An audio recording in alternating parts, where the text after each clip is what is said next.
Hello, I'm James Helder. Welcome to another episode of Not For The News. Quite fortunate enough to be joined by Leon Knight and Curtis Woodhouse. Firstly, fellas, you all good? Yeah, all good, man. Love that. Yeah, spot on. Love that. What do we make of Gareth Southgate's 28-man squad to face Italy and Germany initially? Curtis, what are you thinking? Same old Gareth, innit? Same old, How's Maddison not in there? Been a big talking point, the fact that Maddison's not included. Do you think he's justified in being in the 28-man squad for these two games?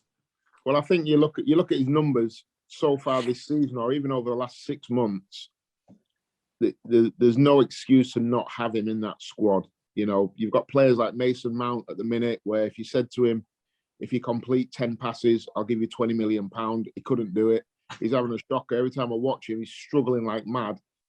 Probably one of the first names in the squad. And that you get James Maddison, who can't get in the squad for love nor money, who, for me, in that 10 role, if they're going to play the 3-4-3, playing in one of those pockets, you can't have Mount over Maddison at this moment in time. There's no justification for it. The numbers don't add up. Really, really poor. But Southgate don't like him, does he? It is what it is. I'd rather him just come out and say he's not for me, he's not going to be in the squads, rather than the fluff that you get with it. The thing is, if you look at Maddison's numbers, as you mentioned, 7 games, 3 goals, 1 assist, he is playing in a struggling Leicester City team as well. So his numbers are pretty decent in comparison to other people included in the squad.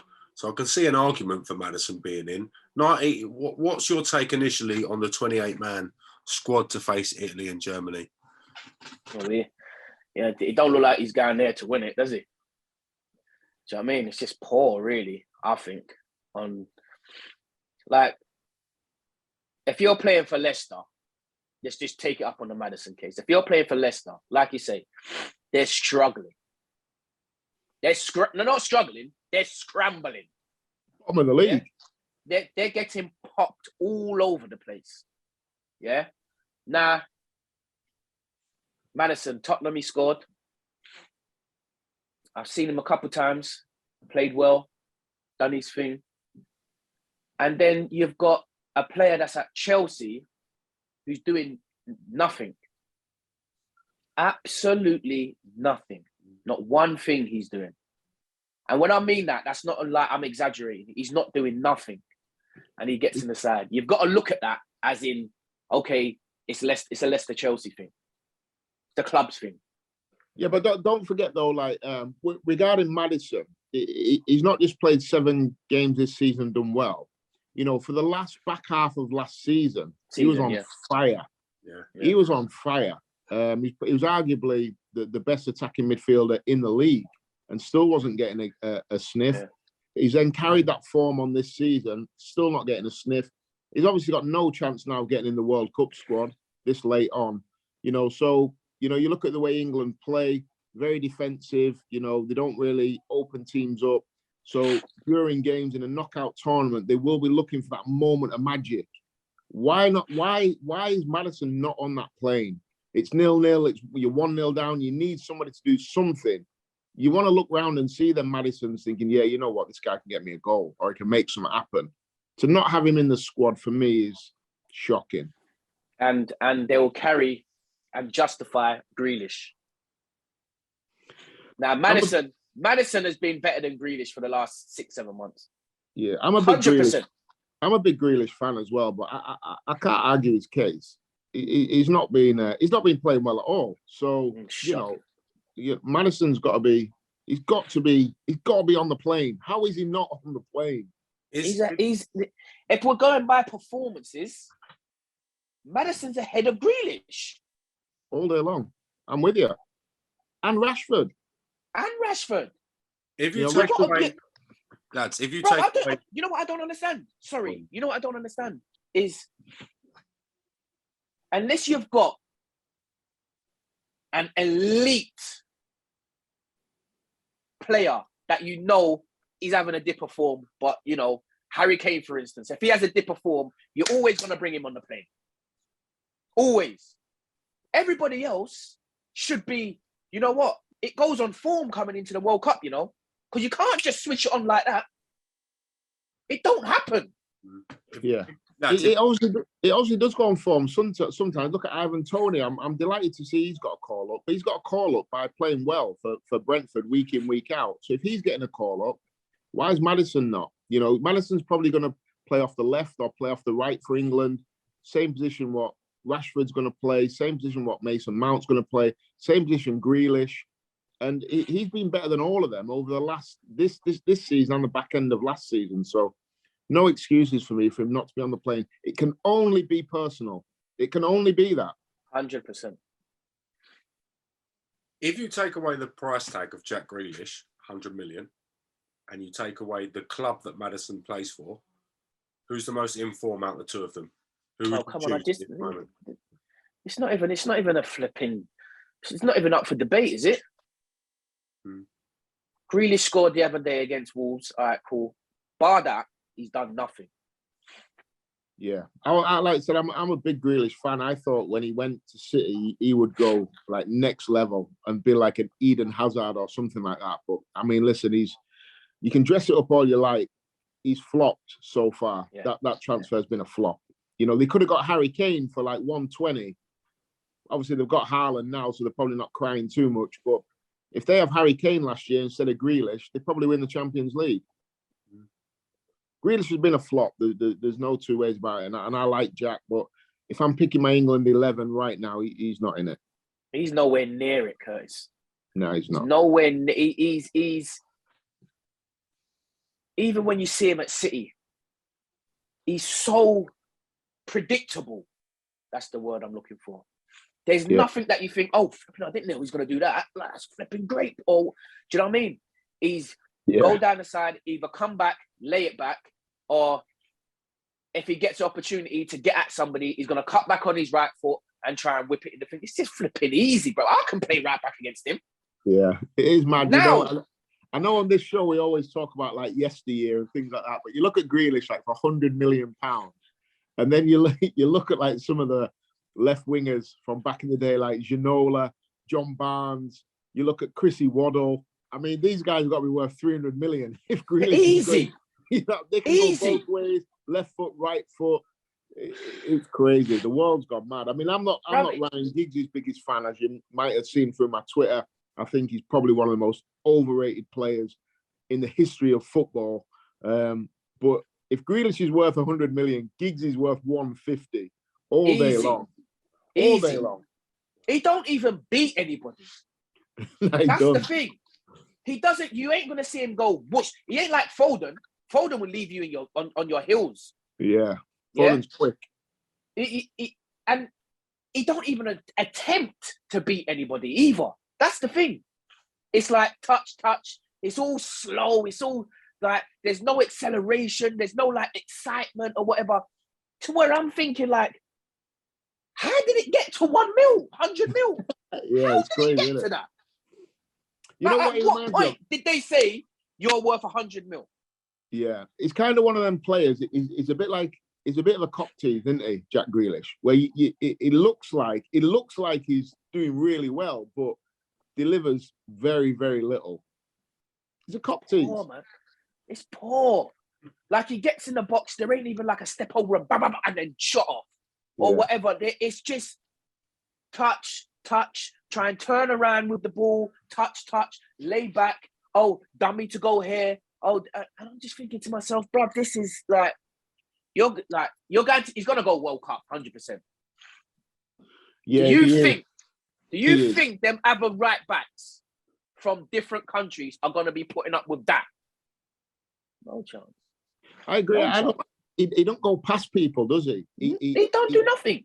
Nah, he doesn't. He never like drives at the right back, you know, and goes one way, then goes the other, and gets to the byline, pulls one back for a tap in. He's delivering literally zero. Nothing. Okay. You put me on the left of Man City's front three. I think I'm putting up better numbers. 100%, bro. Tell Pep. I said, yeah. I will put up better numbers than what Jack Grealish is doing right now. I swear that no banter, no nothing. I'll put in more assists, yeah, and I won't have to beat nobody. But I'll be shifting the ball and whipping them in for Haaland. Yeah, I'm I'm coming on that back stick. I know I'm getting at least 10 tappings a season just by arriving on that back post. He's never there, bruv. I'm telling you now, yeah, it is probably the bit. I can't believe, like, I said this from the get go, yeah, about him when it was like being touted that he's going to be like, oh, it's 100 million or rare. I'm saying, what for? He's literally done. All right, I can go in Aston Villa side if I'm a fit, healthy young man and got my knees and everything's in joints. You can go in there and be the main man. Easy. I've got to hold my hands up on this one. I was a Grealish fanboy. I was like, I love this kid. I loved how he kind of glided around. He reminded me like of a little Eden Hazard. I thought like he goes to that next level with Man City. We got a player here, but he's catfished me. Yeah, but bruv, I'm telling you now. Like I said this. I said your team just scrambled to stay in the Prem. How are you worth 100 mil? Because if you're doing what they're telling and everybody's going on like they're doing, they gassed us. Yeah, your team's not struggling. You're picking them up by the scruff of the neck. Yeah, and you're making sure 3 points is getting on the board every other game. Yeah, at least. If he's world class, Villa are finishing in the top 10. Right. This is what I'm trying to say. Yeah. And instead of that, they just flipping survive by a flipping couple of points or whatever it was. Yeah. And then all of a sudden he's off for 100 mil. But you know what? Though, if he's not English, he's 40 million quid. Not even that. Not even that. Because he's not doing Curtis. I swear down, I'm not just trying to like get on him or whatever. Because if it could be anyone, could be one of my favorite player in the world. If he's not doing what I'm going to say, he actually does nothing. I've watched the last Champions League game. I've watched the last 3 games that he's started anyway, or been involved in. Oh, come on, he's just been shocking. Yeah, he's a passenger. And then Foden comes on, and it's just like whoosh, everything starts flipping, moving. Yeah. He slows the game down so much as well. Yeah, he does. I mean, you look at say when Mahrez is on the other side. You know, Mahrez on that right hand side, same type of player who cuts inside, but Mahrez has just got that extra 2 yards of zip to everything he does. He's got end product. He's got goals. Grealish has. It sounds harsh. Obviously, he's a top player, but he ain't got it at that level. He looks like I swear down, he looks out of his depth. Lads, coming away from Grealish, okay. Harry Kane and the other 9 captains of the European countries have decided to wear, or the powers that be have decided that they're going to wear the rainbow armband in a sign of unification against sort of prejudice to go out to the Qatar World Cup. Initially, what do we make of that gesture? What do we make of that, Curtis? I'm going to start with you initially. It's a difficult one, this, because obviously being gay over in Qatar is illegal. Is that right? You can get the death penalty. According to my research, it's 7 years. 7 years in prison. Yeah. So, I mean, it's difficult. Say, for example, if the World Cup was in England, and you know, we obviously have our laws over here, and if you had people coming from foreign countries over here and representing something on a global scale over here, which was illegal and condemned by our nation, I don't know how that would go down too well. So I think by going into another country and doing something that carries a 7-year prison sentence, I don't know.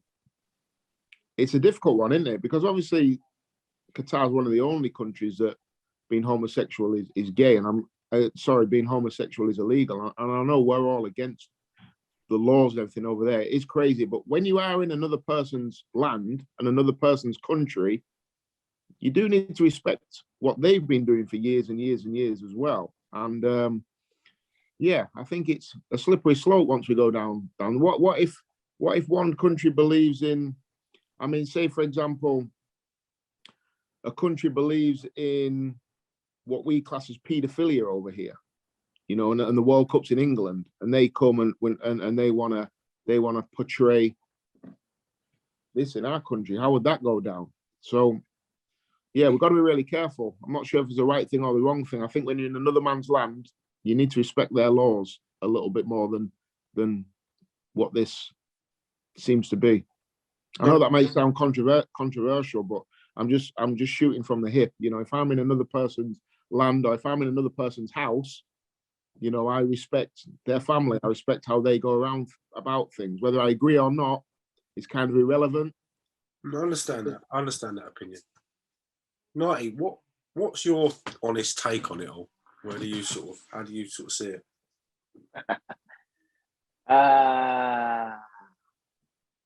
What is the point, bro? Like, what is the actual point? We're going over to try and win the World Cup. It's football. That's what we're going over for. That's what we're doing. We're going over to play football against other countries to try and win the World Cup for the first time since 1966. What is an armband with different colours on it going to do for us? Nothing. We're taking away what the flipping actual motive is that we're trying to do. Everything else is some sort of sponsor or some sort of, we've got to show that we're behind this and whatever, this, that, and the other. What happens to the football? Because that's all I'm hearing right now. Curtis is spot on. Why? Don't have it in them countries then. You're going there now to try and like antagonize somebody now. That's what you're actually going to try and do. You're going to antagonize people by wearing that armband. You know their laws are that they don't agree with that and it carries a prison sentence. Yeah? So why are you going over there to go and antagonize people and like try and show that, yeah, we're behind this even though we're here? Like, forget that. Put a flipping armband on the World Cup armband or whatever they choose, yeah, and try and win the World Cup. Simple. They don't believe that same sex is right. End of story. Yeah, we can't change their rules. Yeah, I think we need to respect that. You know, it's not just frowned upon. It's illegal. Right. It's against the law. You know, exactly. We all on here completely disagree with that law, but it's their law. You know, we do need to respect other people's laws when we're in other people's countries. You're going to a next man's land to antagonize them, to show them that you're wearing an armband, to show them, who cares? No one cares. No one actually cares. No, I don't care. All I care about is getting through the group stages, going through quarters, semis, finals, and picking up the World Cup. That's all I care about. I don't care about anything else.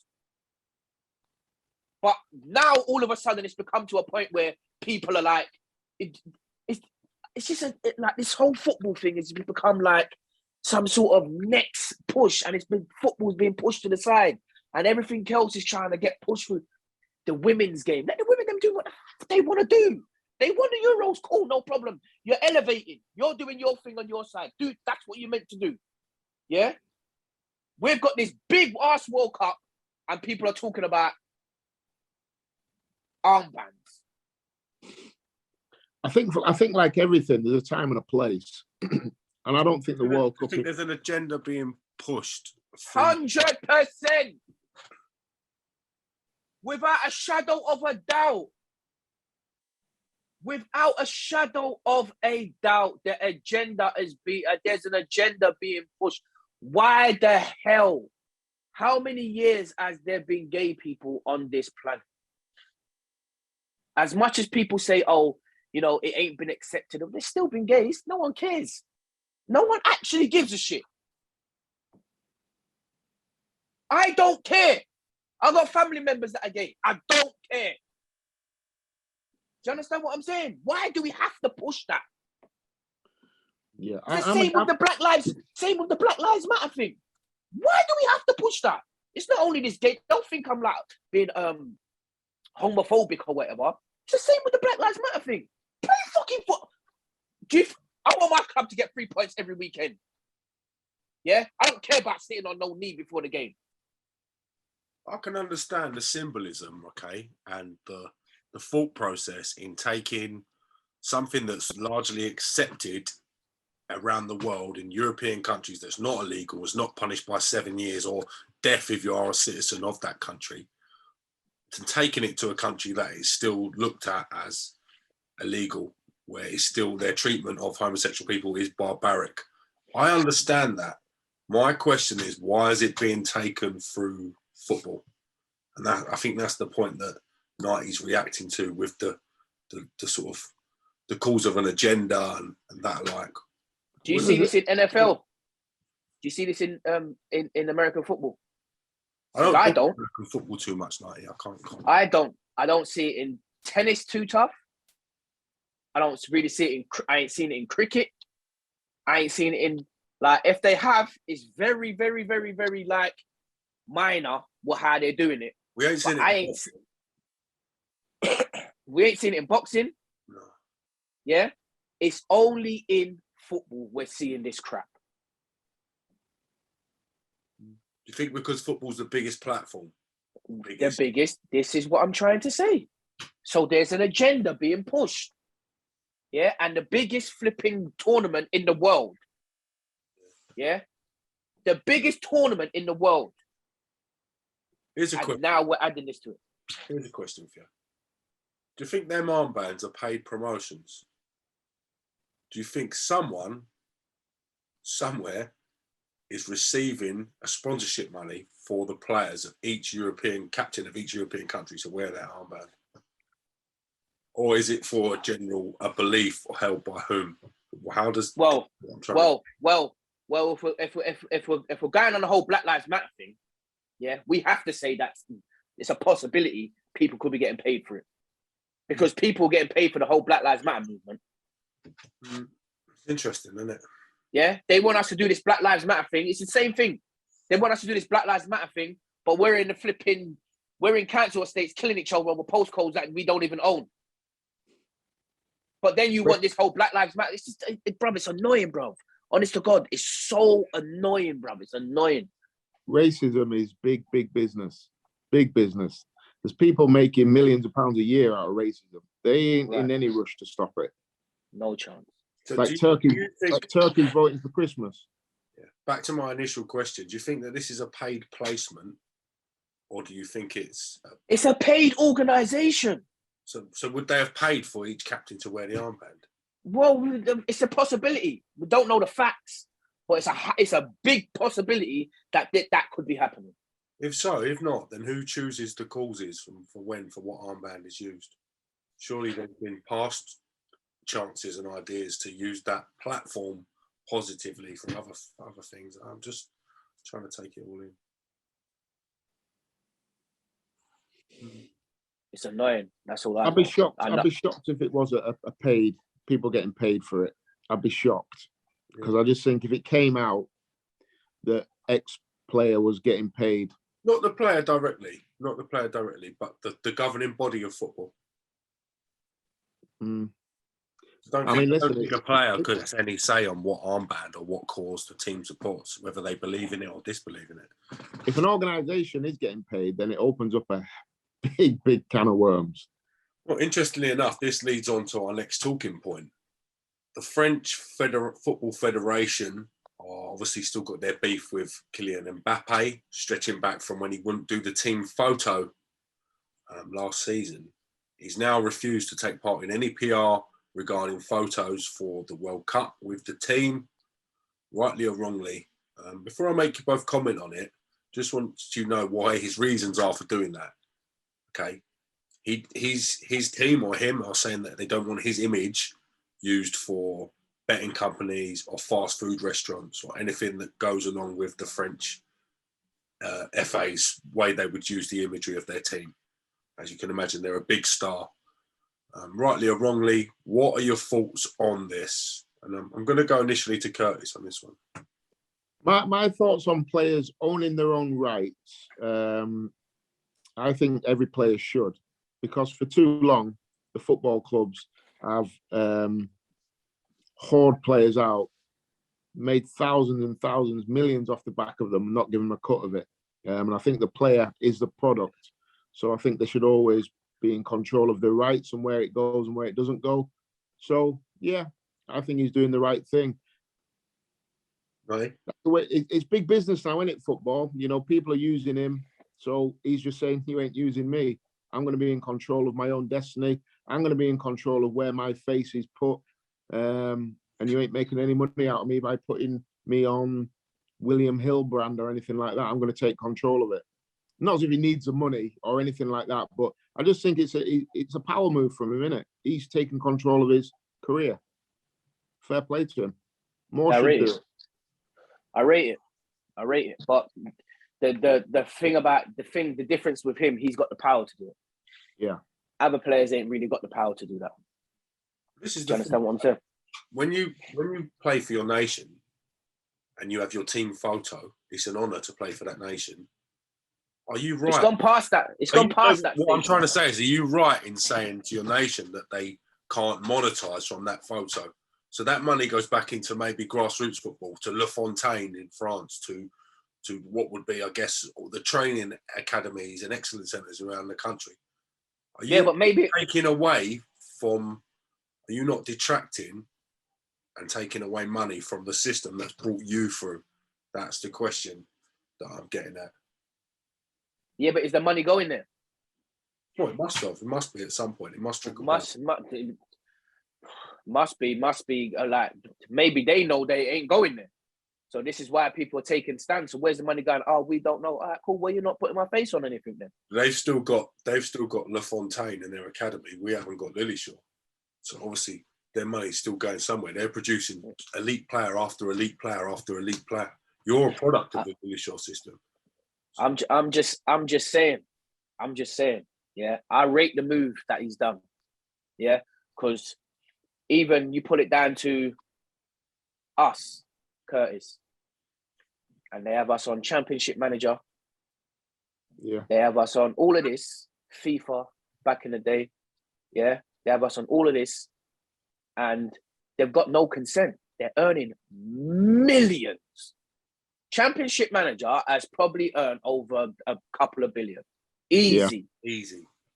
And the players that they've actually used, I mean, I can only take for me, for instance, yeah, that I was a whiz kid on there. So me too, mate.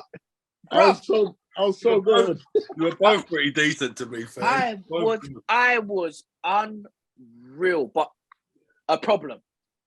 So I was always swapping clubs and stuff and whatever. And even now and again, people tweet me and go, "Bruv, I've just bought you on Champ Manager and you're bad too.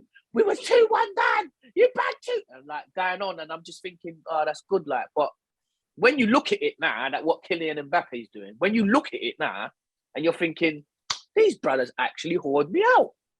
Yeah. Did they? I earned nothing from that. Nothing at all. Not, what do you mean nothing at all? Not one penny. Not even a thank you for letting up. Nothing. They didn't even give me a free Championship Manager game. It is crazy, to be fair, when you look at it. So it could just never really happen in any other walk of life. You know, It's like someone coming into your house and saying, "No, I'm going to make a documentary about all your family," and you ain't getting anything for it. And we're going to sell it to millions, and that is basically what football games have done over the years. They don't ask for your consent. Maybe you sign when you sign your contract, I don't know if you give consent, but I've never had a penny for any game I've been on. I've been on FIFA, I've been on Championship Manager like United. I never had a penny for it. And Kylian Mbappe is just taking control. I just want to take this moment to thank Knighty. He delivered me World Cups and all sorts. Knighty, Cham, Cherno Samba and Justin Jocelyn. Just play any of them. Just rotate them. I used to go on Championship Manager and just look at the career that I could have had. Bruv, I'm telling you now. You both had good traits on the game, to be honest. You were both good players. Knighty was an absolute nutter.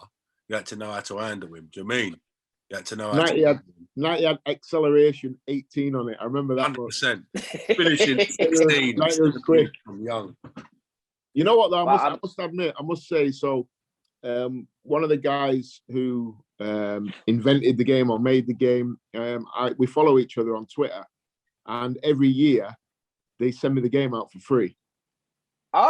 Hear what I'm trying to say. Knighty's not going to like this. I'll give you a hookup, Knighty. I'm fucking upset, bro. Knighty, they send me the bet every year as well. No, I'm pissed off. God. Yeah, I've got a friend there pissed that off. works there, and he used to be a massive fan of what I did in the past. They send me it every year, bro. It's sick. Are you lot taking a piss? No, I do get it every year, I promise. I get the better as well. I get it not every year, but like most years, yeah. So what's this guy? What's this guy's at? Oh, yeah. I'll send you it in the WhatsApp. Yeah, I'll give you a WhatsApp night. He's gonna get something back. Do you know what? I'm actually on the... Bruv, come on, bruv. Like, he must just think that I'm happy to be on the game. That's what he must actually think. I'm not, chap. I need some peas, bruv. I need something from the game. I'm on there like that must be on their email marketing or whatever. Because whenever the game's due out every year, I just get an automatic email saying this is your promotion code. Type this into your Steam, and the game just downloads. That's it. Yeah, we got the same wave pattern. Yeah, we got the hookup 90. Got the hookup 90. Wow. Big stars. Do you know what I mean? Takes it. Wow. Do you know what as well? What I think it is, and I don't have this guaranteed or anything, but I think because when I play the game, I am so good on it. They just give me it for free because I've kind of completed it. 100%. Have You know you what I mean? taken Sutton United to the Premier League 90? You know what I mean? That's why you ain't getting it. They know you're not. Wow. You're not on it. Do you mean? I can't actually believe it. But this is the thing. Like, we was just happy to be playing football and have a professional contract and being paid decent money to flip and play and whatever. 90. The players these days, it's a wider scale. It's a business. It's their brand. Do you get what I'm saying? And they're like Kylian's doing there. He's just taking care of his brand and how he's, put out there for others to earn money, and he's not earning from it. Yeah, you know Like, what? do you know what I mean? The way Kylian Mbappe is doing it is the way you should do it. Yeah, 100%. You should always be in control of what's put out there of you. Yeah. Always. Why wouldn't you be? And so really what he's doing is kind of the correct way. Same with like the big ballers, they can do as they please, they can write their own rules. And I wouldn't want my face to be used on anything I didn't want it to be. And other people, everyone making money and you're not. So yeah, I respect it. He's doing the right thing. Coincidentally, the French Football Federation have backed down and they're going to rediscuss a new contract and terms because not having used Mbappe at all, I guess, for any of it is killing them. So they're going to sit down and work it out. So it looks like player power or Mbappe power continues. Got some power, the boy, hasn't he? Yeah. He's opening doors. I know that, mate. Yeah, he's got some earnings. Believe you me, he's opening doors, mate. Trust me, he's opening doors. And he's doing the right thing, mate. Okay, Arsenal and Mikel Arteta broke records this week with bringing off from the bench young Arsenal starter Ethan NWANERI. Looks like a massive talent. I've been reading up on him. Like anyone, I'd heard his name mentioned, but he'd been a bit of a secret. Looks like a massive talent. Firstly, let's talk about the decision to include him in the squad, have him on the bench and bring him in against Brentford. Knight, you're an Arsenal fan, so I'm going to go to you initially with this. What are you making of it all? I've always said, if you're good enough, you're old enough. So, it's obviously they think he's good enough. They're not blind. He's been putting in work in the games that he's been playing. Obviously, he's been training with the first team. Don't look out of his depth. So, physically, he probably had a little bit of disadvantage, but, it's not as physical when it is as it was, 10, 15 years ago. So you can kind of slide him in there, feed him in now and again. I think it's good. It's a good look. It's a good look. Like I said, there's so many players, young players out there, good young players out there that get shafted or led down the wrong path. So, when there's one that flipping, is getting brought in and treated right and, nurtured and he's in and around first team to see how it goes and he's being introduced into games and stuff off the bench and whatever. It's just for him now to go out there and take it. But I rate it. I like it. It's a great thing to see. It's a great thing to see. It gives all the youngsters and How old's your boy? 13? 12, just coming up to 12? Yeah. So, right, he's got 3 years. He can say nah to himself. Do you understand what I'm saying? It works. That's how you got. Well, if I was his age, that's how I'll be looking at it. Do you know what I mean? Maybe I'm not as good. Sorry, maybe I'm not as good as he is, but I'm gonna give it my all in this circle that I'm in, and hopefully I can get bought in. Other clubs might be seeing that. This is what they're doing, and they're bringing in their youngsters and whatever. Even Man City, they sold a few of their youngsters to Southampton for millions. Like, even if it goes around that way, like, do you know what I mean? You're still there. You're gonna play now at City. I mean, at Southampton. You weren't playing at City. City, they built you up, and they've sold a couple of good players, ballers to Southampton. Yeah. So it's a good thing to see, and we need some flipping talent at Arsenal, young talent, like coming through, like to say, yeah, this is us. I know we've got Smith Rowe and we've got Saka and all of that, but I mean, we need something. We need something fresh coming through. Seen a lot of people taking pot shots at Mikel Arteta, that it was somewhat of a vanity thing playing him, to have the record of the youngest player. There must have been examples of other players in the youth team that were ahead of him in terms of development. What do we say to that kind of negativity that's being thrown? He's the manager. He's the manager. Yeah, he's the manager. So who's to go against anything that he's saying?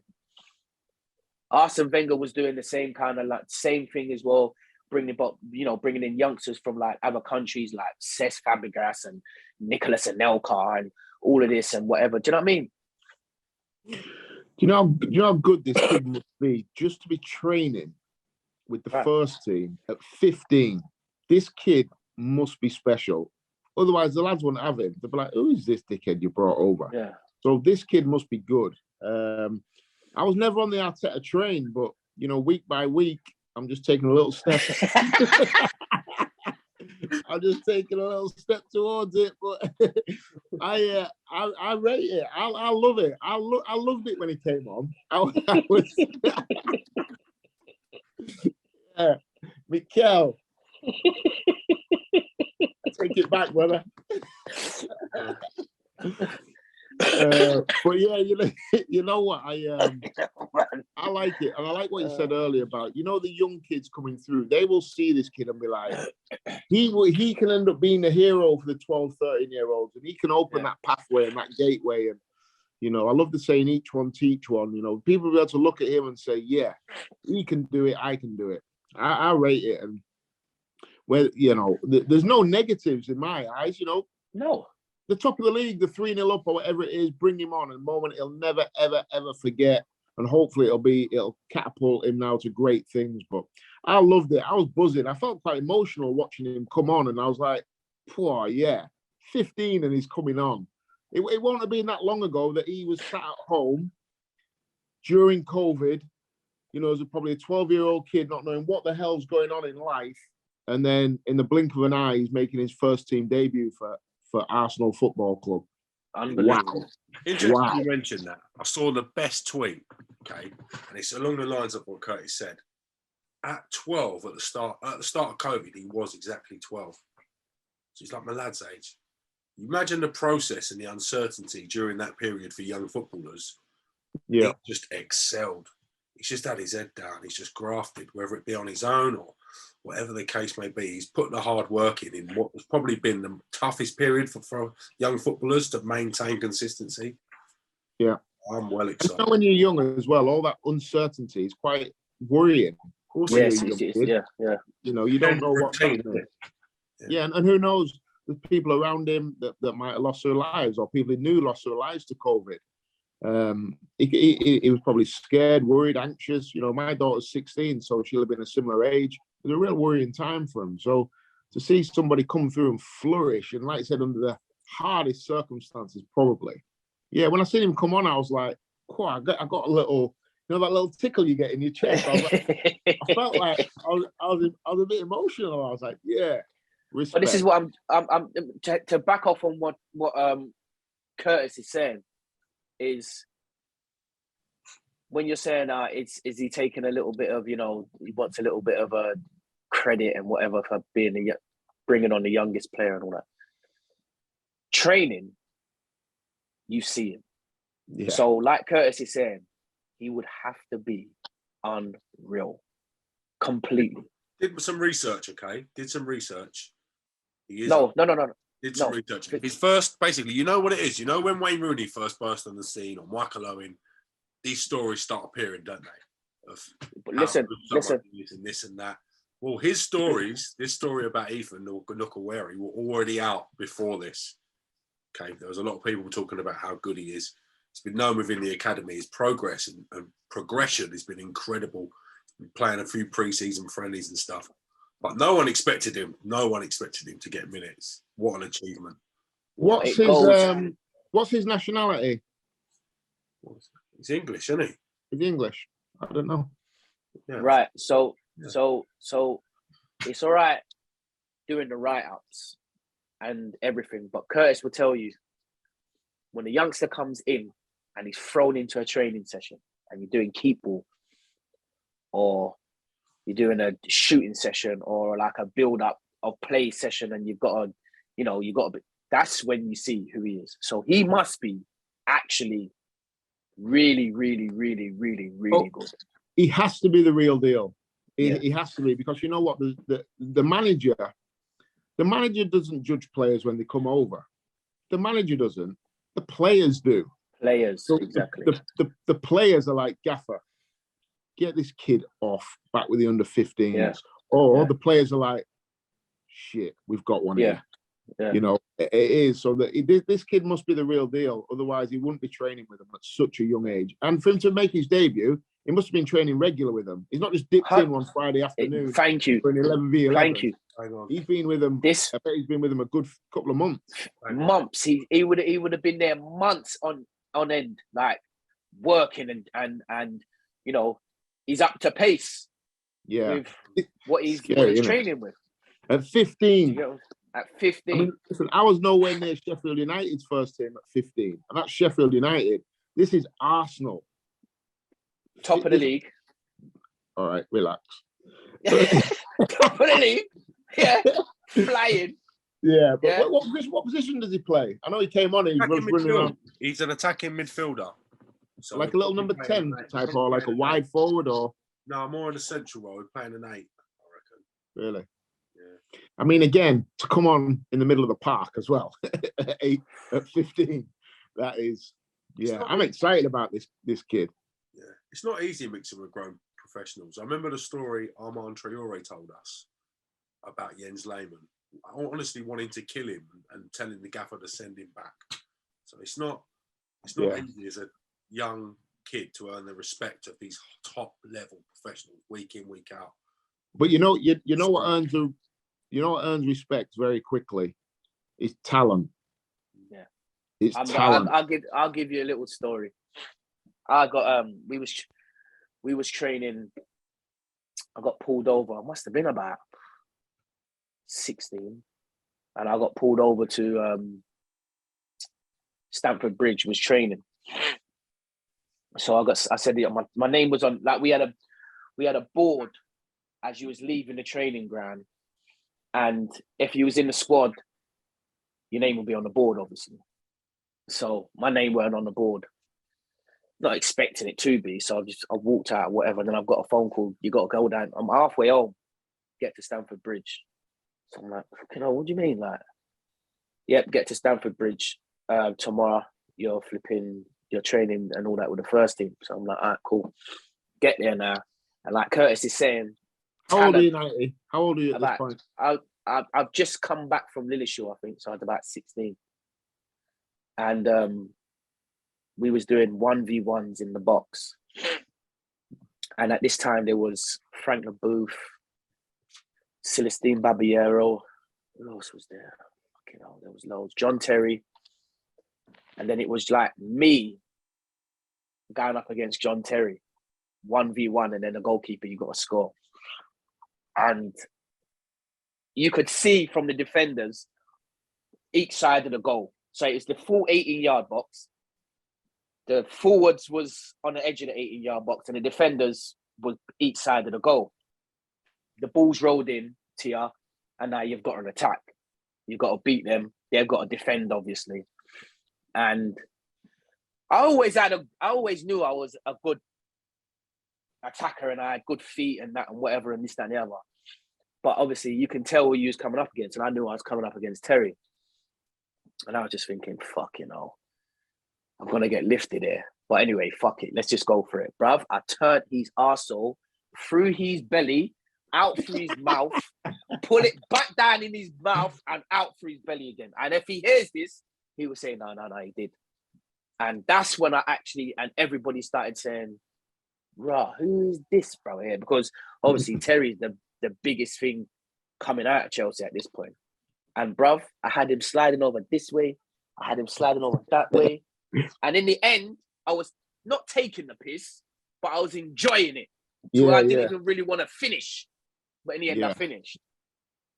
And that was at one point where I thought, you know what? I could actually do this, But like Curtis is saying, it's when you get out there, it's talent. Nothing else.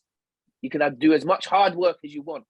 You've got to have that talent with you, the touch, the understanding of play, what's going on in and around you with the actual players that you're playing with as well. So this guy here who's coming in from Arsenal at 15 must be incredible. I'm excited to see him, man. John Terry loves 90, John Terry loves 90. I'm telling you. Yeah. How old John Terry now? He loves him. I remember I've seen some interviews. He's like, oh, who's the best youth player you ever seen at Chelsea? It's like 90. It's like straight up 90. Yeah. John Terry loves 90. I swear to God. Nah, man, he's a good guy. I know a few have got like opinions on him and this, that, and the other, but bruv, I grew up with him. Like we was not in the same side. He was in the year above me at Sinrab, and obviously they'll be playing their games, and we'll just be going to play ours. But we'll be watching them and that. Like they had like Ledley King, like John Terry, like Paul Konchesky, and all these like other players that have come through and all that. Like so, we grew up with them as well. Like, do you know what I mean? Like as it is presentation day when the season's finished and everyone's getting their player of the years and this, that, and the other. Like they all mixed with us. So I've always been like good with John Terry. Like I know, like I said, people have got opinions about him, but I don't want to hear nothing about it. To be fair, I rate it. Just imagine John Terry playing now. How much is he going for now? Say if his pomp at Chelsea when Jose's there and they conceded like 8 goals that season or something. If he goes on the transfer market, then in today's market, how much is he going for? Well, let's compare. If you've got Maguire at 90 million, okay. That's what I'm trying to say. Then you've got, I'd say, like Ben White, 50 million, which making what you were. Where does Terry value in the current? No, this ain't an exaggeration. And going from them numbers there with Maguire and White, I don't know who else has been bought as big as for Fofana. What did Fofana just go for the other week? Was it 89 million or something? 89 million. I think it was, right. Yeah. I think it was. So I'm looking at Terry. Injured for a year. I'm looking at Terry, and I've got to say that if these players are down for that, he's got to go for at least 300 million. I'm not laughing because I disagree. I'm 89 mil. 89 mil is like 11 mil from like 100 mil. No. Yeah. Close to that. Yeah. It's good. Right. So he's 3 times better. I agree. He has to be.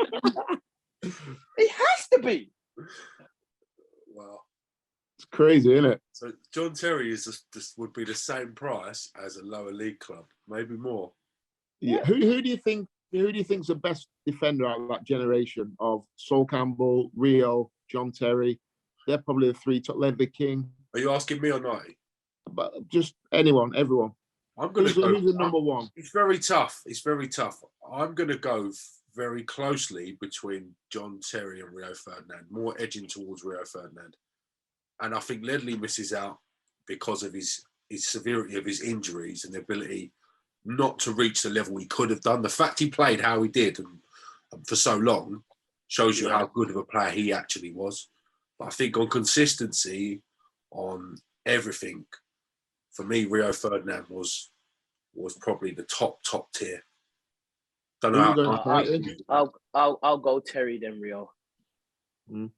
I've got to go as a defender. I'd rather play against Rio than play against Terry.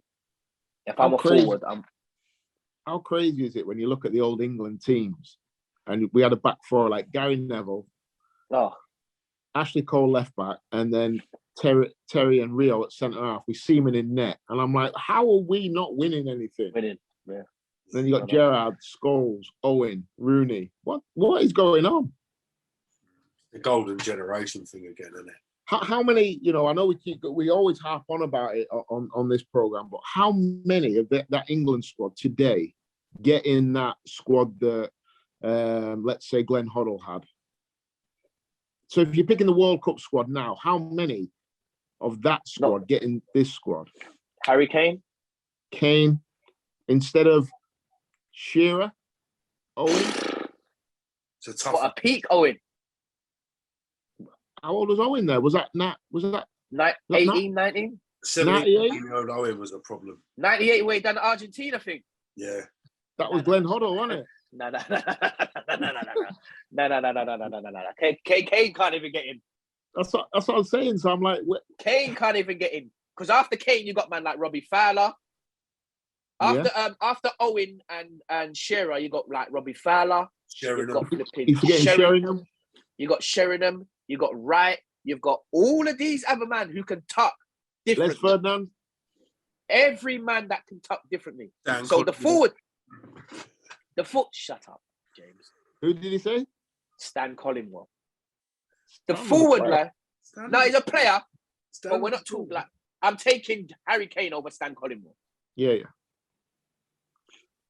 So when we talk about how the game is going backwards ability-wise, we're not just saying that as old, bitter, and twisted ex-players. No. We're kind of giving you these examples to back it up. Yeah, how many get in the squad? 50 years. You can't base the caliber of every England player on that 11. It's not fair. That's the best England. No, we're talking about an era that we're coming from. No, I know that. If my dad wants to bring the era where he's coming from, I can put players in that era from my era. Yeah, we're talking about this era now with the youngsters that are coming up. How many players tuck into that team? The squad. Forget the team. Let's say the squad on the plane. Who's getting on the plane? Grealish ain't getting on the plane. Kane gets on the plane. Kane, all right. Reece James probably gets on the plane. Oh, fuck off. Reece James, where's Reece James going on the plane? What's he doing? Serving food? No. He's not getting on no plane, bro. He gets on the plane. He's not in a 4-4-2. Are you mad? You don't play ahead of Neville. He's definitely on the plane. Ashley Cole's got that left-hand side lockdown. There's no one getting over on that side there. Centre halves, forget it. No one's getting in ahead of Seaman in net. No one. Midfield, forget it. Gerrard, when you look at it now, yeah. All the players that we had were elite at elite clubs. Correct me if I'm wrong. Yeah. Or Sheringham. Now we're getting man from, no disrespect, we're getting man from Brentford. Come on, bro. Don't let me lock off this fucking phone, bro. I swear, Dan. Like, no disrespect. You've done well, Tony. Some respect on Ivan Tony's name. No. I just used that because that was the first thing that came into my head. Yeah? But let's look at it. Tony's a bit of a throwback, isn't he? He's a throwback number 9, is Tony. I like it. He can do a little bit of everything. I get what Knighty's saying. Yeah. Come on, man. Haven't we all been arguing that that's the way it should be for the longest time? What? It shouldn't be automatic. No, but we're saying there's not players around anymore. So now at this era, it's a toss up. You have a good season, or you're having a good run into the flipping World Cup, and your name's getting flipping in the mix. I feel sorry for Ivan Toney. You just said that Kane wouldn't get in the team, and then you bring up Toney. Well, if Kane ain't getting in the team, do you know what I mean? No, I'm not saying that. I'm just saying now, all the players that we had, like, was what? Rio, he was at Man U. Terry, he was at Chelsea. Ashley Cole, Chelsea or Arsenal. Neville, Man United. Gerrard, Liverpool. Scholes, Man U. Lampard, Chelsea. Alan Shearer was probably the flipping only player that was at a lesser club.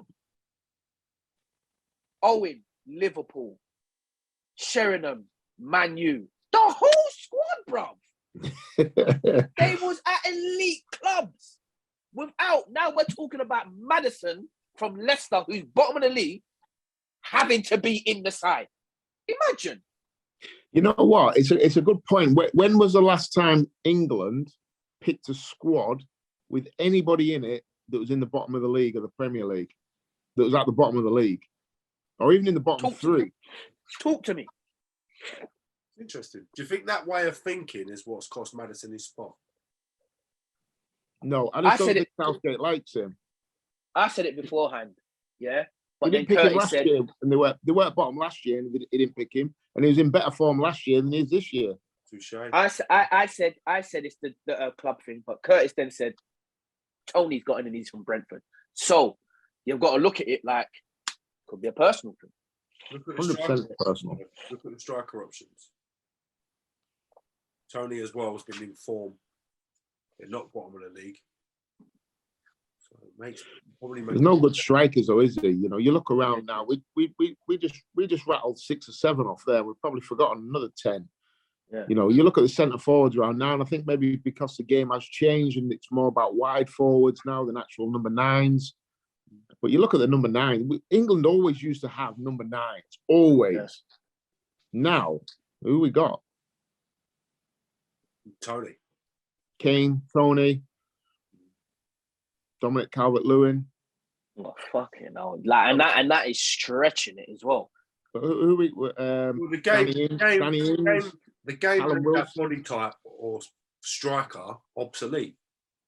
Them players that would have played in them positions, you find have been converted into different positions through the youth system. That position, that big number 9, hasn't been fashionable, has it? It ain't been fashionable. It's been written out.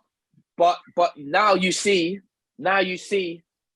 clubs like Man City, they're kind of using that again. Yeah, and it's changing the game. The game's actually changing back. It's going back to what it actually was. You won't surprise me if in the next 5-10 years you see the whole 4-4-2 thing come back again. Like, it won't surprise me. You know what? If you put this clip out, I might get ridiculed. But you know, Haaland is like a young Alan Shearer when he was at Southampton. Yeah. You go and watch Southampton Shearer. Big, strong, powerful, quick, monster. Great finisher. Very similar to Haaland. Yeah. Not Haaland's quicker, but Shearer had them attributes. You know, people always remember Shearer, Newcastle Shearer, where he'd lost a little bit of pace. Nah, still a Southampton Shearer. Southampton Shearer was an absolute monster. Yeah, and Blackburn Shearer. Blackburn Shearer. Yeah, by the time Shearer got to Newcastle, he was over the hill a little bit. Well, quite a lot, to be fair. But the Blackburn and Southampton Shearer was as close to Haaland as probably what you're ever going to see. It's close to not even close. He was probably the elite number 9. Yeah, like you couldn't find the number 9 that Southampton and Blackburn Shearer that was better than him at that point. There, it was literally impossible. I'm with you. Shearer, right? Shearer was in England. I mean, it was impossible. Yeah, Shearer was like. I think he's so underrated. You know, Shearer. I agree. Because he don't do step overs and he don't do. It's strictly about finishing. But look, what's Haaland? Exactly. But this is what I'm trying to say. Cold it's a killer full circle now. Yeah, So everyone's talking about this cold killer now in front of goal. Yeah. When I don't know how was drifted out that the cold killers didn't flipping matter. Yeah. That's what wins flipping games. Imagine you putting Shearer in this era now when no one can tackle you. Oh, he's what happened was people got so used to playing against that style of forward that defenders worked out how to defend against it. Managers then got the bright idea of taking out that big man, putting in two little men to catch teams that weren't tactically aware. It's then gone full circle again, hasn't it? Where now teams are so used to defending against the wing forwards, the little nippy men, where they've changed their course of right back and the way the wing backs defend. Now it makes perfect sense to bring back that big giant again, who's just a killer. And they don't know how to. Bruv, how do you score 9 goals or whatever it is he's on in 6 games or whatever? Like, you've just come to the Prem. It's not like you've been here a while. You've just come. How do you do that? Because, like you said, no one knows how to defend against him. He's Chief. You can see Chief Tucker, isn't it? He's Chief Tucker. You can see it. You can see it when he's playing. They don't know what to. Defenders actually don't know what to do. It's not even like he's muscling everyone out the way as well. They just don't know what to do with that central forward, that number 9. They don't know how to defend. Who's picking him up? Or if one's going to pick him up and one's dropping, or they don't know what's going on. That's why he's getting so many goals. He's got great instinct, hasn't he? You know that all great centre forwards have. Yeah. He's got great instinct. When the ball comes in, it hits him on the head, or he's there. You know, and that's all great players. I remember when I first played with Steve Bruce. When I think I've said this before, when he came from Manchester United to Sheffield United as player manager, didn't actually realise how good a player he was. I seen a stat on Steve Bruce yesterday. In one season, you know, he scored 19 goals. What I'm trying to say. 19 goals. I seen a stat yesterday. Yeah, ridiculous. And still doesn't get an England cap. Yeah, crazy. But, you know, every time the ball came in our box at Sheffield United, it just kept hitting him on the head. And I was like, how lucky is he? He just keeps standing where the ball keeps hitting him on the head. But he just had that instinct where he knew where he was going to go. He could sniff out danger. And I think Haaland's very, very similar. Every time the ball is in that box, he sniffs it. He knows where it's going to be. And that's kind of like a Jedi Knight trick, isn't it? They just yeah. They're on it. And yeah. I've seen players like that, and they're few and far between. I've seen players like that, and it's I've seen Ruud van Nistelrooy like that. I've seen Marco van Basten like that. At Stuttgart. No, as well. Category as well. You look how many of Haaland's goals have been bang, one touch finish. Yeah. The majority of them. Yeah. Onto it, bang. You know, sets his body, bang, one touch every time. That's so hard to defend against. But if you're an academy player, you would be told not to hit that first time, to take it on, dribble out, make a better opportunity, maybe bring someone else into play. Is that why Haaland is so good? The fact he does things that are coached out of young players here. In fact, he is going to hit things on the half turn. He is going to just smash the ball in the net. He's going to he's going to lift his foot in the air and control the ball and risk a red card. You can only coach players out of doing stuff if, what's the word for it? If they can't do what Haaland and them sort of players actually do. So, for instance, if you see that a player is scoring regularly, you're not coaching that out. You're not saying, bring that down and you've got to go and do this or whatever and whatever. That I've never seen that. Yeah. It's just that these players don't come across very, very often. You know what I'd say to Haaland? Coached. If I was coaching Haaland, you know what I'd say to him? Nothing. Yeah. Simple.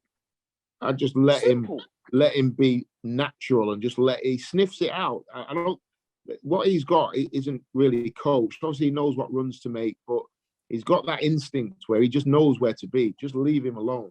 I've been coaching the rest of the team around him, saying, "Listen, get the ball to this guy." You say about players when they're coming through the academies and being coached. These players are not all of that then, because you see when you've got a player that can play, the coach don't really tell them nothing. I've seen it firsthand. Yeah. I've seen Joe Cole play and coming up. I was at Lillishire with him. The gaffer told him nothing. Yeah, nothing. And this is an era where managers was like chip on their shoulder. They're fucking telling you every damn thing what to do, a run, a this. And when you've got it, they don't tell you what to do. It's when you ain't got it, that's when you're getting coached. So they tell you, bring it down and doing whatever and this, that, and the other. So you got to look at it. You don't look at it like these coaches are actually fucking up the game. They're not. These players actually need coaching. You get players like Joe Cole. When Joe Cole actually started to get coached, he became not Joe Cole again. Coached it out of him. Thank you. Yeah. My point. You hammered me in the whole point now. But this was at where now you're playing with a manager like Mourinho. Not over them youngsters ain't dealing with managers like Mourinho. That's like he had to do this. He had either that or you leave. Joe Cole coming from West Ham to go to Chelsea, yeah. The West Ham Joe Cole was a joke. He was a joke, bro. He was a joke. I seen him at Lillishire.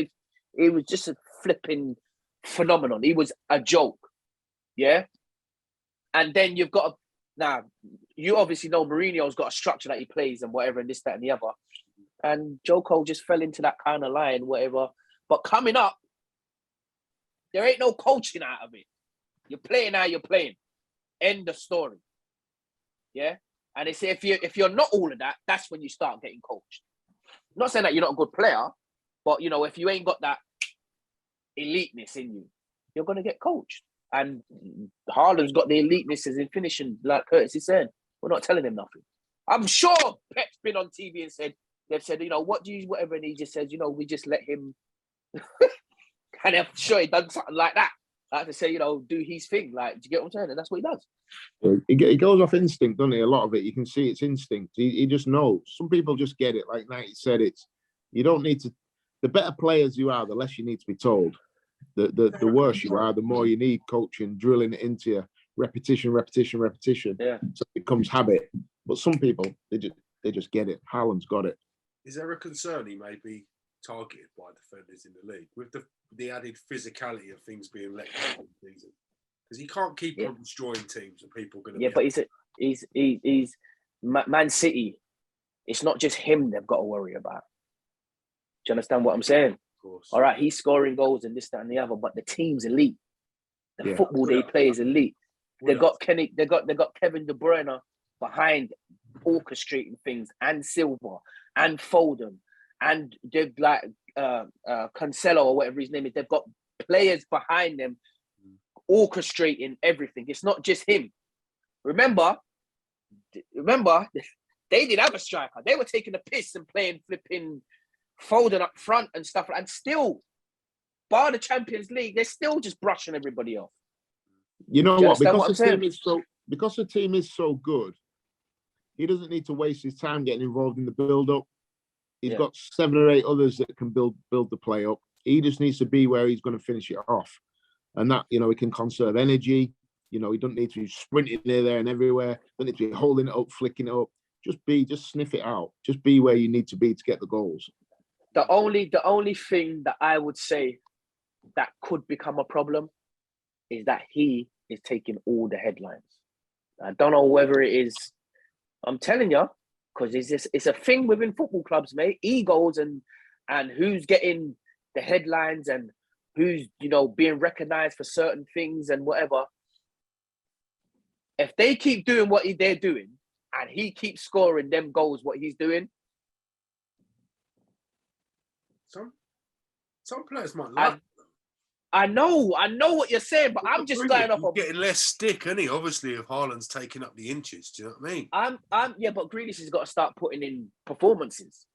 Kevin De Bruyne is putting in performances. Foden's putting in performances. Cancelo, Silva, all these players are putting in performances. Yeah, he's not. So he's due a backlash. Grealish could be gone at the end of the year. Grealish could be gone.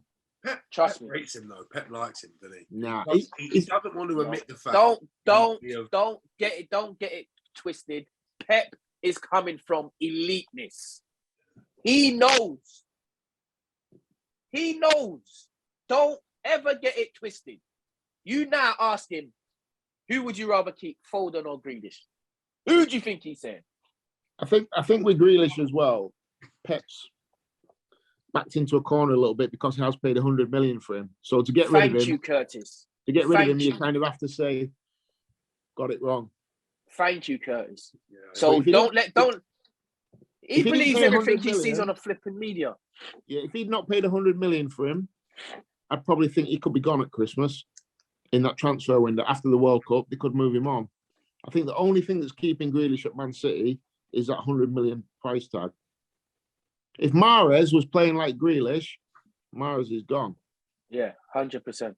Don't believe everything you hear. Remember this, you're disrespecting Pep in a way where you're saying he's got, like Curtis said, he's got to come out and protect players and protect his the people who are pushing the money to get this, that, and the other, and protect himself, because obviously he's somewhere along the line agreed with that. He wants to take Grealish.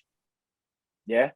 But when you probably see him day to day in and amongst that squad there, he's the bottom of the barrel.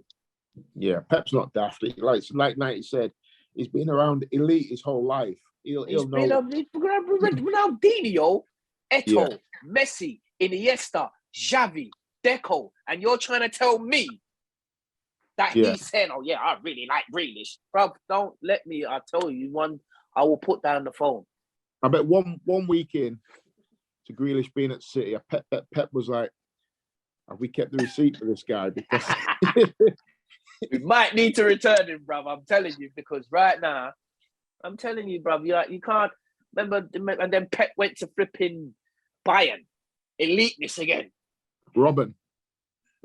He's been around Ribery and all them, Muller and all. He's been around greatness, Lewandowski or whatever. So don't mix it up. You put all the eliteness that he's been around, and then you put Grealish in there. Yeah. Do you know what with Grealish as well? And I know we started off with him. We'll come back to him, and it is harsh on him because obviously he's a top player, but when someone's been there for a while now, and he has been there for a while, so he's not bedding himself in, none of that. Yeah. Sometimes you're just not good enough for that level. And that just is what it is. And he just isn't good enough for that level. I thought he was. I thought he was going to go on and be a top player, but he ain't good enough. Simple as that. If you just nazimed him off. You just nazimed him off, didn't you? Yeah.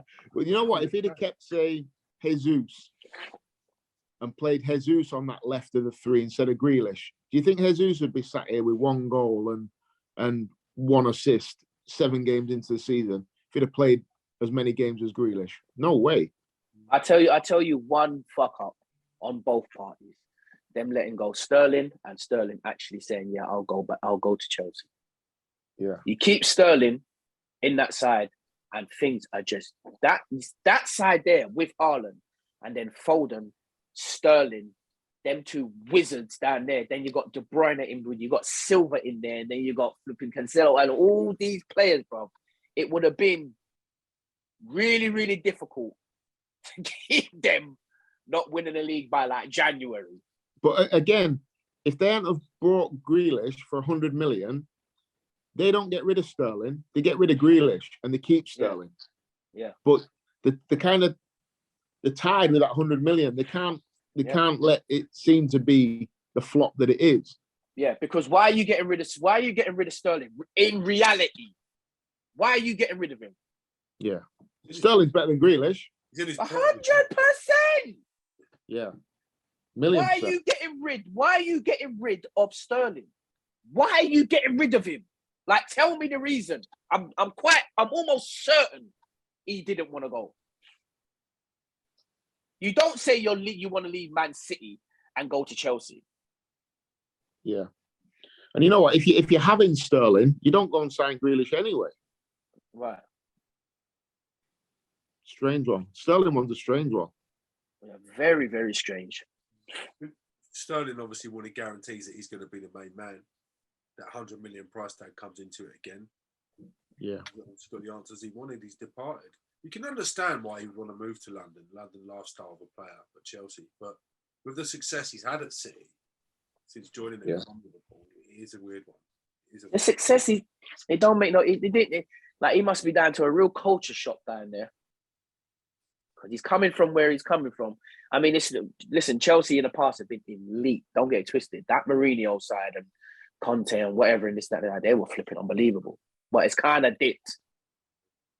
Do you get what I'm saying? Now, him going there, and I ain't really seen no outstanding performances from himself. Do you get what I'm saying? Or anyone calling, oh, Sterling, you ain't heard his name ringing about the place or whatever. So it must be really like taking a little bit to adjust to what's going on down there compared to what was, actually going on. Well, he finds himself in a similar situation to when he was at City before Haaland come. There's no natural number 9. So they've got the same problem that City had when Sterling was in the team. So now he's being forced to play at 9 sometimes, and it's not his natural position. Back towards goal. Why do you want Sterling with your back towards goal? Makes no sense. Yeah. Sterling had some. Sorry, James. Sterling had some big moments for City. I think Sterling was one of them to look back in a few years and be like, oh, wow, what a player he was for us. Yeah. He scored some important goals at important times. I did always feel like there's something not quite right with him and Pep. I'm not sure whether Pep actually really rated him. Yeah. Pep might not. I bet he is now, though. I'll tell you that. Like the players you mentioned, the Knight you mentioned, if Pep don't put him in that same bracket of greatness, Sterling believes that he's in. Could be seen as a disrespect, can't it? Yeah, but he's better than Grealish. Yeah, he is. But Sterling in that bracket. No, we wasn't trying to put him in. Sterling, no, that. Do you know what I mean? No. And you know what? Sterling's record for England and that club level, he probably does put himself in that bracket because his numbers add up. But he's not on the elite for me.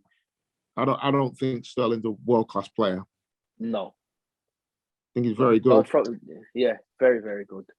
But he's not world-class.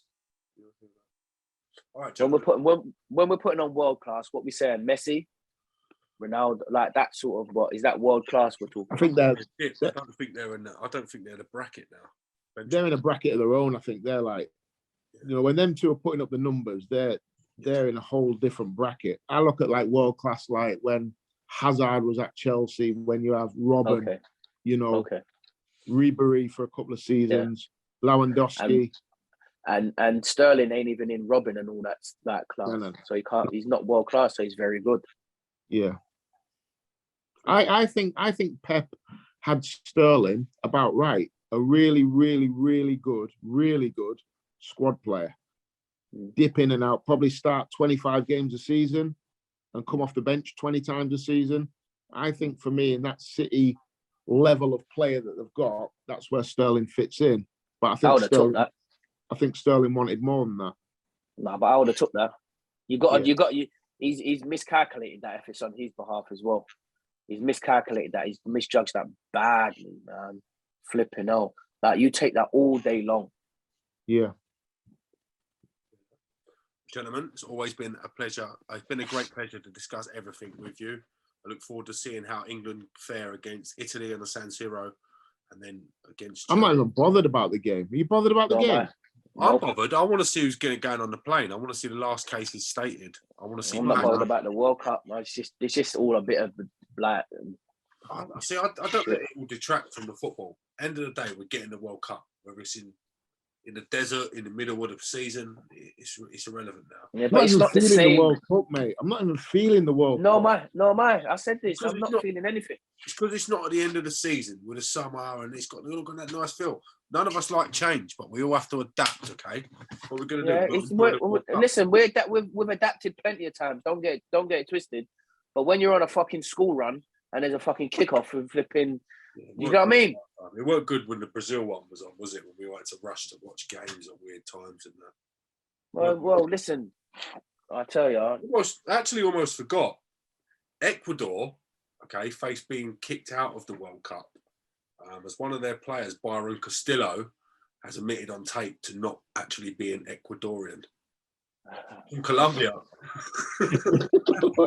What? They're qualified. And Castillo has somehow tapes have surfaced, allegedly, of Castillo admitting that he was actually born in Colombia. So, mate, yeah. if they were the rules, Ireland would never be able to play another game in their life. Half their team's not fucking Irish. Exactly. Yeah, no, I get that, but I don't know how much of a connection he's even got to the country. Do you know what I mean? He's just turned up and put a kit on, lad. Don't think he's got like a Colombian grandmother or any of them scenarios. The worst thing is he's grassed himself up, so he's actually been playing for the team and been quite successful by all due accounts. Bizarre. Bizarre. Justice for Ecuador. All right, lads. Great pleasure to speak to you both. I will catch you during the week for another episode and we'll speak soon. If you're watching this on the YouTube, download the app, vice versa, presents, giveaways, as well as It Starts Monday, Curtis's raffle for the big fight as well. Check that out. Yep. And we'll catch you fellas soon. Thank you very much. Cheers, Nice lads. one, See you guys. later.